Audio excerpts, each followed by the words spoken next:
inspirado para muchas cosas. Y de verdad que viajamos mucho, hicimos muchos viajes juntos, internacionales, fuimos a predicar en muchos lugares juntos, liderizamos la Convención Bautista de Venezuela juntos. Él era el presidente, yo era el vicepresidente. Fuimos también presidente y vicepresidente de la Unión de Ministros Bautistas. En fin, en Acibres también trabajamos juntos. O sea, prácticamente hablar de Wilfredo es hablar de casi la totalidad de mi ministerio, porque Wilfredo ha estado presente siempre. Le estimo mucho de verdad y él lo sabe. Lo que pasa es que ahora tiene más nietos que yo y entonces ya no tiene tiempo para uno. Él le quiere mucho, le tiene mucho afecto. A ver, una pregunta más del presente. ¿Qué ha sido lo más difícil de ser pastor en los Estados Unidos? Kelvin, lo más difícil en este país es que cuando tú llegas a este país y no vienes preparado para enfrentar la realidad del pastorado en los Estados Unidos, eso puede ocasionar o que tú te frustres y te regreses, o que tú recibas lecciones y sigas para adelante. Pastorear en Venezuela o en cualquier contexto latinoamericano es muy diferente que pastorear en los Estados Unidos de Norteamérica. Es muy diferente. Yo le digo a los pastores siempre que si nos hubieran dicho lo complicado que era ministrar en este país, a lo mejor muchos no hubiéramos venido.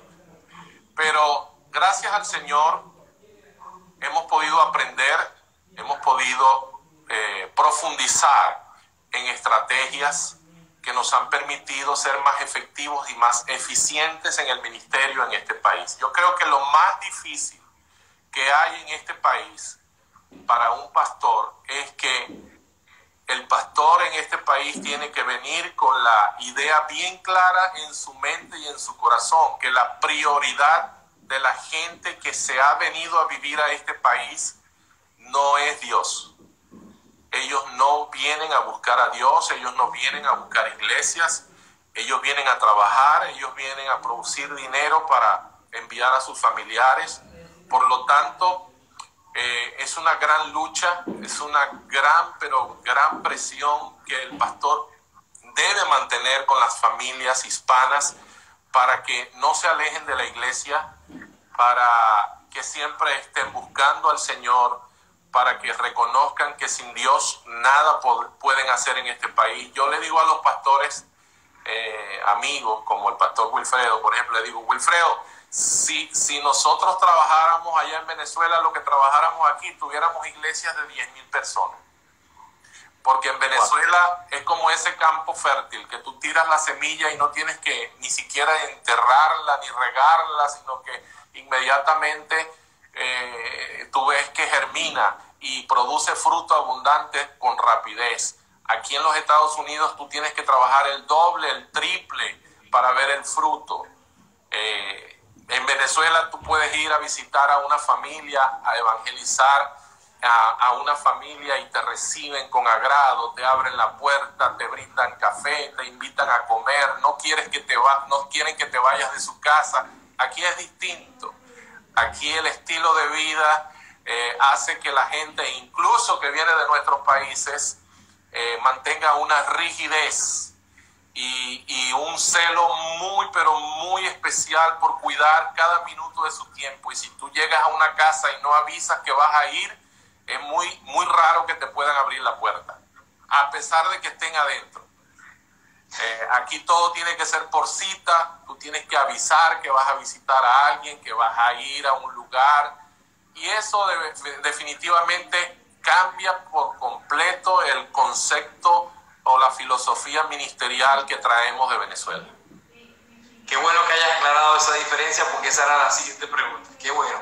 Y te entiendo perfectamente, porque yo estoy en este momento en España y el continente europeo no es ajeno a eso. Yo creo incluso que hasta en algunos aspectos es más escéptico y más cerrado, más hermético a lo que es la fe y a lo que es el cristianismo y la vida en Cristo, ¿no? Pero sí te entiendo perfectamente. Pero ¿sabes qué me gustaría preguntarte? Si te gustaría volver a ser el pastor de la primera iglesia bautista de Maracaibo. Esa es una buena pregunta. Una pregunta que me la he planteado muchas veces y la he conversado con mi esposa. Y una de las cosas que siempre hemos dicho es que pastorear la primera iglesia bautista de Maracaibo, la primera iglesia bautista de Maracaibo, lo que fue cuando estuvimos, porque si yo voy a la primera iglesia bautista de Maracaibo en este momento, yo creo que si consigo 10, 15 personas de aquella época es mucho. Es una membresía totalmente renovada, una membresía totalmente nueva. La gente que yo tuve el privilegio de pastorear está regada por todo el mundo. Sin embargo, pastorear la primera iglesia bautista de Maracaibo fue para mí un privilegio. Fue algo inmerecido, algo que Dios me dio como un regalo y lo disfruté mucho porque fue un aprendizaje. Fue un tiempo de maduración donde Dios me dio muchas lecciones a través de esos hermanos. Hermanos que me amaron, hermanos que me apoyaron, hermanos que me cuestionaron, hermanos que tú sabes que en las iglesias siempre hay de todo. Pero cada una de esas experiencias me ayudaron a ser lo que soy, a madurar en la fe y sobre todo a comprender que si no existiera diversidad dentro de las iglesias, bueno, entonces tampoco existirían los pastores porque no hiciéramos falta. Creo que esa diversidad enriquece la iglesia y nos permite a nosotros también curtirnos de tal manera que nos prepara para los siguientes retos ministeriales. Qué buena respuesta, qué buena respuesta. David, ¿de dónde saca de dónde hereda, mejor dicho, ese buen humor de tu hijo Javier? ¿Tuyo o de tu esposa? Mira, yo tengo un grupo con los exalumnos, todos los que estudiamos juntos, y anoche estábamos conversando, un buen grupo de ellos, tenemos aproximadamente unos 60, 70 personas que involucran ese grupo de WhatsApp, que todavía tenemos contacto, a pesar de que nuestra promoción de bachilleres fue en 1976. Y aún tenemos contacto, unos están en Italia, otros están en Alemania, otros están en España, otros están en Venezuela, quedan muy pocos. Y ellos me dicen que la misma pregunta que tú me haces me la han hecho ellos. Y ellos dicen, yo creo que ese hijo tuyo salió a ti porque así como es Javier, eras tú cuando estudiábamos juntos. Y en verdad yo era ese personaje alegre. Imagínate, yo estudié en un colegio italiano, no sé si te acuerdas del Rosmini. Sí, claro. Yo estudié en el Rosmini cuando el Rosmini comenzó allá por los años 70 y es una cultura totalmente diferente porque la mayoría eran italianos o hijos de italianos. Yo fui prácticamente, sí, yo creo que fui el primer morenito que llegó a ese colegio, pero me gané el cariño de todos por mi manera de ser. Creo que eso lo heredé yo de mi mamá. Mi mamá es así, mi mamá tiene 88 años y yo gozo con mi mamá porque todavía echamos broma, a pesar de que ella tiene una capacidad de memoria muy corta porque tiene demencia senil. Sin embargo, se acuerda de muchas cosas del pasado y cuando hablamos, ella siempre me hace reír mucho por su jocosidad y yo heredé eso de mamá y creo que Javier ha heredado parte de eso de mí también. Somos muy ocurrentes, nos gusta echar mucha broma, no nos ponemos bravos si alguien nos hace bullying. De verdad que para nosotros la risa es un remedio infalible. Además de que forma parte de ese gentilicio, de esa idiosincrasia maracucha, maravina, ¿no? Así es. Porque el maravino de por sí, en medio de la adversidad, incluso de la crisis actual que vive, aún estando en resistencia dentro de Maracaibo y Venezuela, en plena crisis saca algún chiste, algo cómico, algo que se contraponga a aquella depresión que cualquier ser humano podría sentir. Y ante eso como que es un instinto de defensiva, ¿no? Es decir, ante esa posibilidad de deprimirme, pues busco hacer una broma y alegrar el ánimo. Y hasta los propios metafísicos hablan de que hay que tener pensamiento positivo, y sin ánimo de caer en eso, pues en la Biblia encontramos que Dios dice que debemos tener alineado el pensamiento del corazón, que son las emociones, y eso es inteligencia emocional, al pensamiento de Él, ¿no? Mira, Kelvin, yo creo que es un mecanismo de defensa que Dios nos ha dado. Y no solo a los maracuchos, yo creo que a los venezolanos en general, Dios nos ha dado esa facilidad para reírnos en los momentos difíciles, ¿no?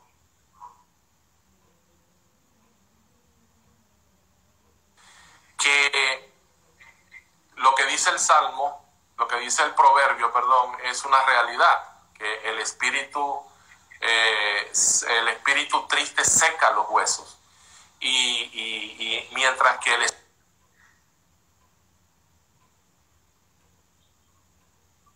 definitivamente es lo que nosotros ponemos en práctica como zulianos. Y yo pensé que cuando yo acabo de llegar de Venezuela, fui a Venezuela el 5 de marzo, y bueno, es una historia a escribir.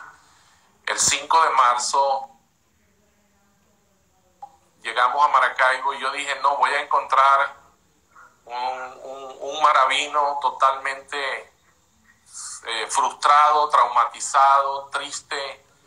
Y no fue así. A pesar de la tragedia que vive el zuliano, a pesar de la crisis tan fuerte que golpea a la ciudad de Maracaibo, de por sí, la gente todavía sigue jocosa, sigue bromeando, sigue viendo lo positivo donde todo es negativo, y eso yo creo que es un valor que enriquece al gentilicio del zuliano.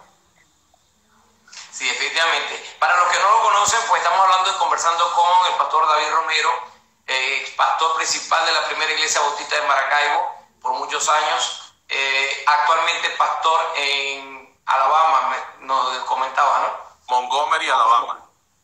Excelente. Y nos está contando parte de la historia de cómo él nació en un hogar cristiano, y en este momento estaba hablando de la jocosidad o del buen humor del maracucho ante una pregunta que le hacía de por qué su hijo Javier tiene ese don tan desarrollado y esas habilidades para hacer reír. Para los que no conocen, David Romero es el papá de Javier, y los que no conocen a Javier por su nombre, que Javier tiene su cuenta como Javier Jara Madrid, ¿correcto? Es correcto. Bien, ahora bien, David, te pregunto, o más que preguntarte, te pido, tú como pastor, ¿qué le dirías? ¿Cuál es tu mensaje de esperanza para aquella persona? Y esta es una pregunta que le hago antes de cerrar el programa a todos mis invitados. Para aquella persona que, a pesar de haber escuchado de Jesús y conocer la historia de Jesús, considera que lleva una vida correcta, una vida con principios morales sólidos, una vida de trabajo y de esfuerzo, y que no le hace mal a nadie, y por ende considera que no necesita aceptar a Cristo como su Salvador? ¿Qué le dirías tú con esa experiencia, con esa ardua trayectoria que tú tienes de pastor, con cuántas armas ha tratado en ese sentido, a esta persona que, a pesar de considerarse correcta, buena, incluso se llegan a considerar buenos, es por qué tú le sugerirías que acepten a Cristo como su Salvador? Kelvin, la Biblia dice que un hombre joven y rico se acercó al Señor y le dijo, Maestro bueno, ¿qué debo hacer para heredar la vida eterna? Y el Señor le dijo, guarda los mandamientos, honra padre y madre, en fin, tú los conoces, ¿verdad? Y el joven le dijo al Señor, todo esto lo he guardado desde mi juventud. Y el Señor, viéndolo con amor, dice la palabra, le dijo, una cosa te falta, vende todo lo que tienes y dáselo a los pobres. Y este joven se fue triste. Esta historia nos enseña muchas cosas. Esta es la realidad de la mayoría de los seres humanos que piensan que no necesitan recibir a Jesucristo en su corazón porque ellos son buenos, porque no han matado a nadie, porque no han robado a nadie, porque ellos guardan los mandamientos. Pero este joven guardaba los mandamientos. Sin embargo, el Señor le dijo una cosa: te falta. Y no es que a ese joven le faltaba entregar sus posesiones. No, el Señor no se estaba refiriendo allí solo a posesiones materiales. Lo dijo a este joven porque el Señor conocía el corazón de ese joven y sabía que estaba atrapado por los bienes materiales. Los bienes materiales, el dinero, era el Dios del corazón de ese joven. El Señor, cuando se refiere a vender todo lo que tenemos, significa dejar atrás vicios, significa dejar atrás estilos de vida, vanidades y tantas cosas que nos tienen atrapados en este mundo. Sin embargo, este joven, aunque llegó a la persona indicada, de la forma indicada, porque dice que se arrodilló delante del Señor, se fue de la forma equivocada, porque no quiso aceptar el consejo que el Señor le había dado. De igual manera, hoy hay mucha gente que piensa que no necesitan a Cristo y que si ellos van a morir muy pronto o cuando les toque morir, ellos están seguros que Dios les va a abrir la puerta del cielo porque han sido personas buenas, y realmente ellos están ignorando lo que dicen las Escrituras. No es lo que dicen los evangélicos, no es lo que dice la iglesia, no es lo que dicen los pastores, es lo que dice la Biblia. Y la Biblia dice claramente que la única forma en la cual nosotros podemos heredar el reino de los cielos es cuando nosotros tenemos una relación personal con Jesús. Y esa relación personal con Jesús solo es posible cuando le abrimos el corazón y le hacemos el Señor y el Salvador de nuestras vidas. No hay otra manera.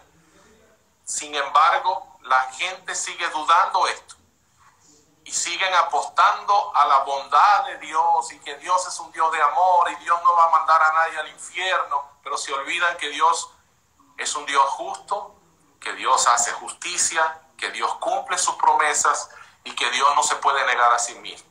Y si la palabra de Dios dice que la única puerta que puede abrirnos el cielo es la fe en el Señor Jesucristo, eso es así. Así que yo les recomiendo a las personas que aún tienen tiempo, que aún tienen la oportunidad, que analicen la pregunta del $1.000.000. Si yo me muero hoy, ¿tengo la seguridad de que voy a ir al cielo? Y si la respuesta es no, o puede ser, te invito para que entonces tú busques al Señor allí en la intimidad de tu recámara o donde tú quieras. Pídele al Señor: Señor, perdóname, me arrepiento de mis pecados y te recibo como mi Señor y como mi Salvador. A lo mejor no va a haber lucecitas, ni estrellitas, ni no va a pasar nada. Pero una cosa sí va a ocurrir en los cielos, y es que su nombre va a ser inscrito en el libro de la vida. Ese es el primer consejo que te doy. El segundo consejo que te doy es que busques una iglesia donde se predique a Jesucristo como Señor y Salvador. Y la tercera cosa es que busques una Biblia, leas la palabra de Dios, comienza por el Evangelio de Juan. Y la cuarta cosa, aprende a orar. Orar es hablar con Dios, háblale como si hablaras con un amigo. Y la quinta cosa, cuéntale a tu familia y a tus amigos lo que Jesucristo ha hecho por ti. Ese es mi consejo para la gente que aún vive engañada, creyendo que por obras va a obtener la salvación. Porque todas aquellas personas que se consideran buenos creen que la salvación es por obras. Y yo no los culpo, porque han sido engañados por muchos años. Desde que nacieron han sido influenciados por doctrinas que no están basadas en la Escritura y que han hecho mucho daño a la humanidad. Gracias por ese mensaje de esperanza, Pastor David Romero. Gracias por honrarnos con tu participación, pero no quiero cerrar sin antes nos cuentes algo más de David, que es, ¿cuál es tu sueño actualmente, David? Yo sé que con esa trayectoria que tienes habrás alcanzado muchísimos sueños, habrás alcanzado muchísimas metas, incluso algunos que ni lo soñabas, pero que de alguna otra manera te regocijas en ello. Pero ¿cuál es ese sueño actualmente o esas metas próximas que tiene David Romero como pastor y como persona? Bueno, tengo muchos sueños, Kelvin, muchos sueños. pero puedo resumirlo de esta manera. Mi sueño es seguir tocando corazones de gente necesitada que vive en este lugar del mundo. Mi sueño es ver a las familias venir a los pies de Cristo. Mi sueño es volver a Venezuela para servir a las iglesias, a los pastores, a tanta gente que está comenzando en el ministerio y que seguramente quisieran escuchar experiencias de alguien que ya tiene mucho tiempo en el ministerio. Mi sueño es ver a una Venezuela libre, una Venezuela nueva, una Venezuela con libertades. Mi sueño es ver a mucha gente que está sufriendo fuera de Venezuela regresar de nuevo a su país para reconstruir lo que se conocerá como la bella y nueva Venezuela. Ese es mi sueño y le pido a Dios todos los días que me dé vida para poder verlo. Amén. Y me uno contigo en esa petición. Amén. De verdad que estoy muy contento de haberte tenido, de habernos honrado con tu participación. Te envío un fuerte abrazo desde España hasta allá, hasta Montgomery, en los Estados Unidos. Que Dios te siga utilizando como pastor, como ministro, y que sigas sobre todo manteniendo esa alegría y mostrando con aquel gozo como muestras a tu familia, porque la mejor manera sin duda alguna de predicar el evangelio es con el testimonio, y qué mejor manera que predicarlo dando y mostrando el testimonio familiar. Y por eso que te envío en lo personal mi afecto y mi admiración y mi respeto para ti y para toda tu familia. Gracias, Kelvin, y de verdad quiero felicitarte por tu iniciativa.